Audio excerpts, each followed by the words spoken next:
J'ai écrit ma thèse sur l'analyse des processus de pilotage dans les organisations culturelles sous le prisme de l'approche qualité, modélisation d'un schéma organisationnel soutenable.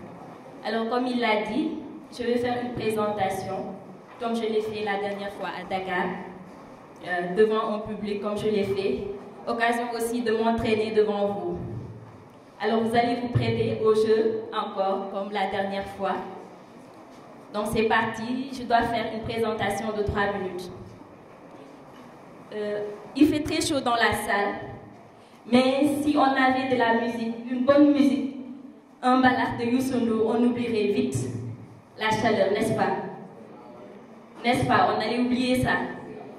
Si on avait encore quelqu'un comme Wayuba qui serait là devant nous pour nous faire une petite partie de théâtre, ça nous ferait oublier la chaleur.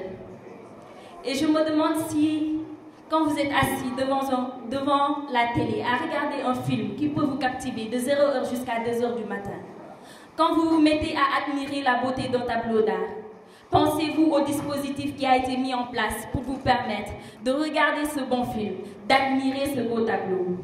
Derrière ce beau tableau, derrière ce bon film, il y a l'organisation culturelle. Elle semble intéresser peu de personnes parce que nous jouons qu'un rôle de divertissement. Une idée bien erronée. En avoir les milliers de milliards que la culture injecte dans l'économie. Son rôle de catalyseur pour un développement respectueux de l'environnement et de facteur de cohésion dans la société.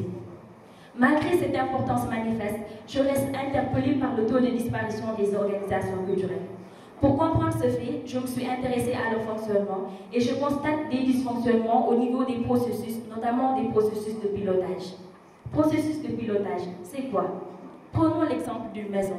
Car si vous n'avez jamais construit une maison, vous vous êtes fait construire une maison ou vous avez une idée de comment on construit une maison. Pour avoir une bonne maison, vous avez besoin d'une bonne fondation, de poteaux solides et d'un toit solide. Vous l'avez compris, voilà ce que représentent les processus dans l'organisation. Ainsi, pour être soutenable, l'organisation culturelle a besoin de processus de pilotage solides. Ils définissent la stratégie fondamentale, élaborent la structuration du système et pour couronner le tout, ils assurent la coordination des activités. Je veux rendre ces processus performants.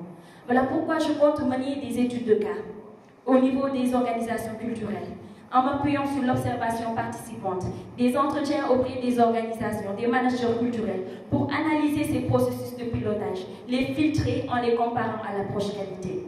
L'approche qualité, disons que c'est un référentiel, un ensemble de normes qui exige le management de la qualité. C'est paradoxal, non? Dans un secteur où les métiers sont dits des métiers libres, réfractaires à toute forme de normes, pourtant il y existe des pratiques qui s'apparenteraient à des normes pouvant bien répondre aux exigences dans le système qualité. Mais je veux rassurer les artistes, cela n'entacherait en rien la liberté artistique, puisque les résultats de cette comparaison me permettront d'avoir des processus de pilotage qualité, mais appropriés aux organisations culturelles. J'aurai ainsi ma bonne fondation, mes poteaux solides, mon toit solide, pour aller vers la modélisation de schémas organisationnels favorisant la soutenabilité des organisations culturelles. Schéma organisationnel qui tient compte de la sphère économique, environnementale et sociale. Ensemble, donnons à la culture la place qu'elle mérite. Je vous remercie.